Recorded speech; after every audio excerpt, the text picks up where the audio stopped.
Hello guys, শুভ সকাল, নমস্কার।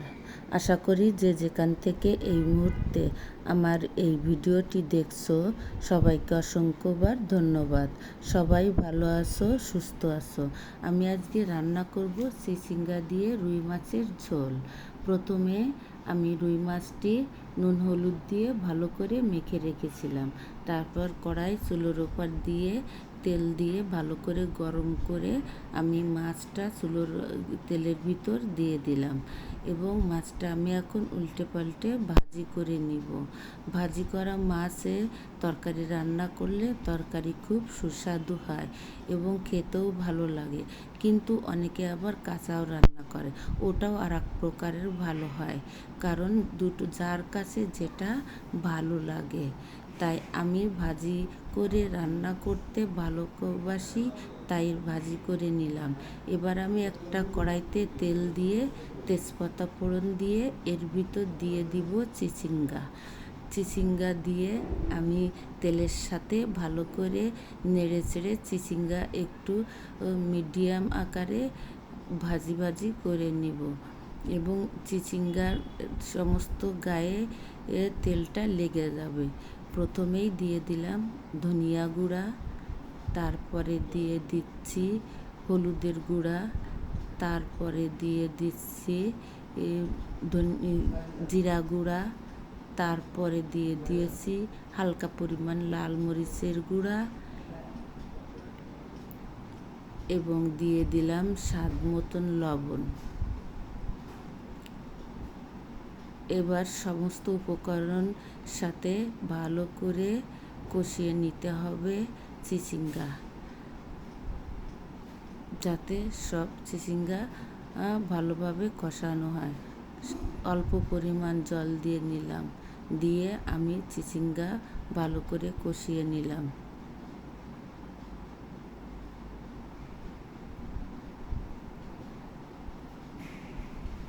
চিচিঙ্গার জলটা শুকিয়ে যাওয়া পর্যন্ত অপেক্ষা করতে হবে, তেল উঠে আসবে।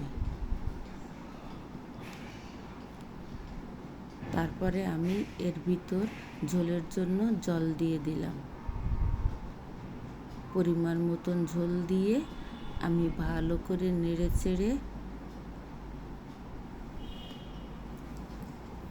ঢেকে দিব। বন্ধুরা, তোমরা আমার এই ভিডিওটা দেখে যদি কোনো অংশে ভালো লেগে থাকে তাহলে তোমরা একটা লাইক, কমেন্ট, শেয়ার এবং সাবস্ক্রাইব করো। প্রথমে ভিডিও দেখার শুরুতে একটা লাইক দিবা, যাতে আমি পরবর্তীতে ভিডিও বানানোর আগ্রহী হয়ে উঠি এবং পুরাতন বন্ধু যারা আছো তারা লাইক, কমেন্ট, শেয়ার করে আমার পাশে থেকে যেও।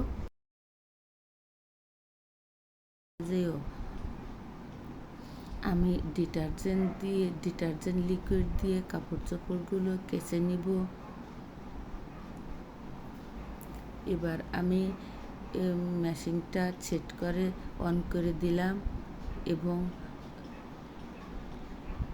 কি পরিমাণ পানিটা নিতে হবে সেটা অন করে কোন মুডে থাকবে সেটাও আমি ঠিক করে নিলাম, কতটা টাইম লাগবে, এবং আমি অন করে এবার আমি এখান থেকে সরে আসলাম। এসে আমি রান্নাঘরের ওয়ালে একটু ময়লা লেগেছে, সেখানে আমি ভালো করে পরিষ্কার করে নিচ্ছি,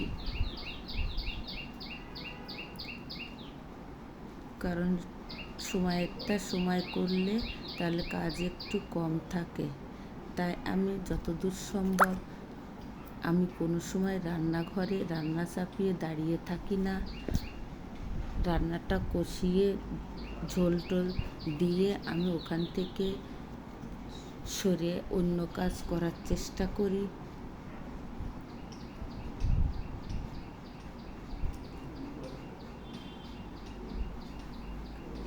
এবার ব্লেন্ডারটা একটু ময়লা হয়েছে, ওটা আমি একটু মুছে নিচ্ছি এই রান্নাঘরেই, কারণ বাহিরের আর কোনো কাজে না, ওই রান্নাঘরের ভিতর যতগুলো কাজ থাকবে আমি রান্না চাপিয়ে সবগুলো কাজ একটু একটু করে নেওয়ার চেষ্টা করি।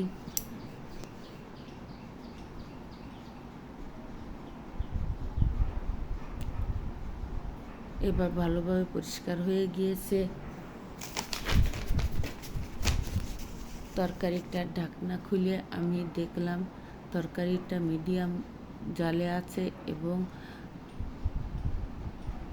একটু নেড়েচেড়ে দিয়ে আমি এবার দিয়ে দিব মাছগুলো দিয়ে আমি ভালোভাবে নেড়েচেড়ে আমি তরকারিটা আবার ঢেকে দিব।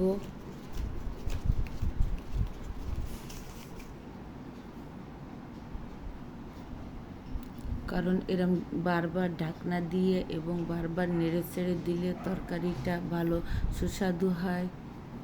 ঝোল মিডিয়ামে চলে এসেছে।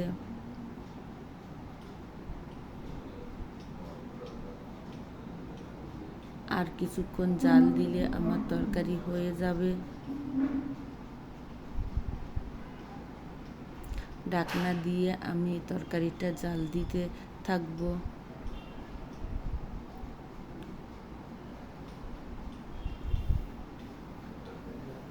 আসলে মানুষ এমন, আমার কাজের মাসি বলে গেছে কয়দিনের কথা বলে সে বাড়িতে যেয়ে আর আসতেই চাইছে না। মানুষ মুখে এক কথা বলে আবার কাজে অন্য রকম করে।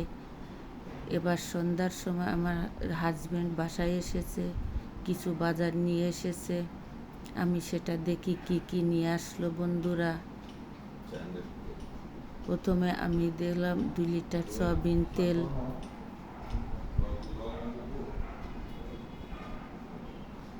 একটা ধনিয়া গুঁড়া, সেন্সোডেন্ট টুথপেস্ট, গোটা জিরা,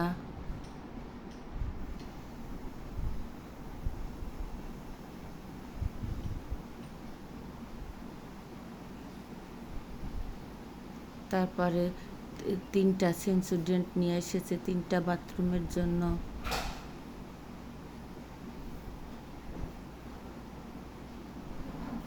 এবার লবণ 2টা লবণ, 2 কোম্পানির 2টা লবণ নিয়ে এসেছে।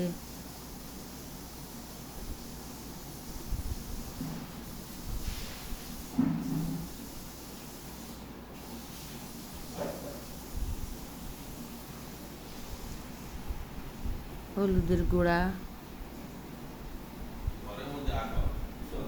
এবং মাসকলাইর ডাল।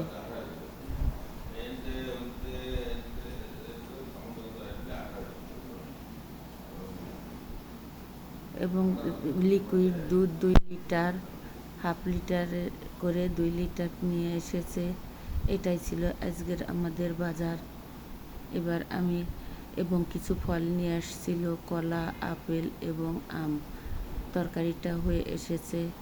আমি এবার নেড়ে চেড়ে উপর দিয়ে জিরার গুঁড়ো দিয়ে দিব।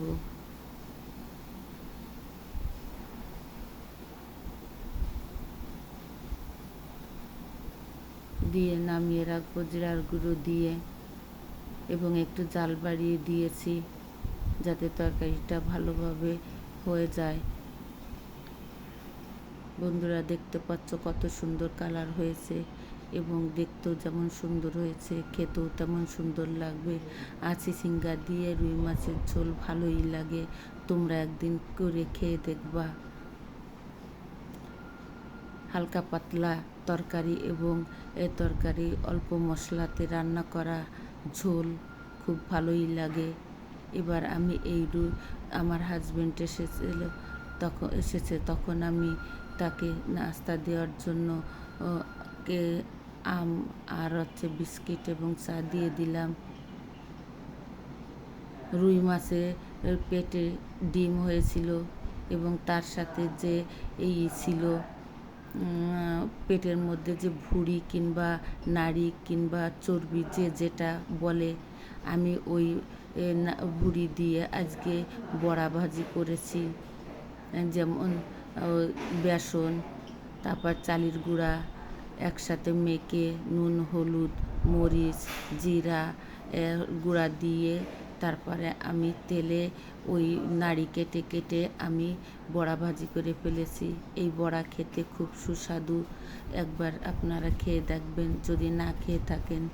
আমি কিছু ডিম ভাজি করে নিয়েছি। সাথে বন্ধুরা দেখেন আমার এই ভাজিগুলো অনেক সুন্দর হয়েছে এবং খেতেও মজা হয়েছে। এবার আমি ভিডিওটি এখানে শেষ করছি। আবার দেখা হবে অন্য কোনো ভিডিওয়।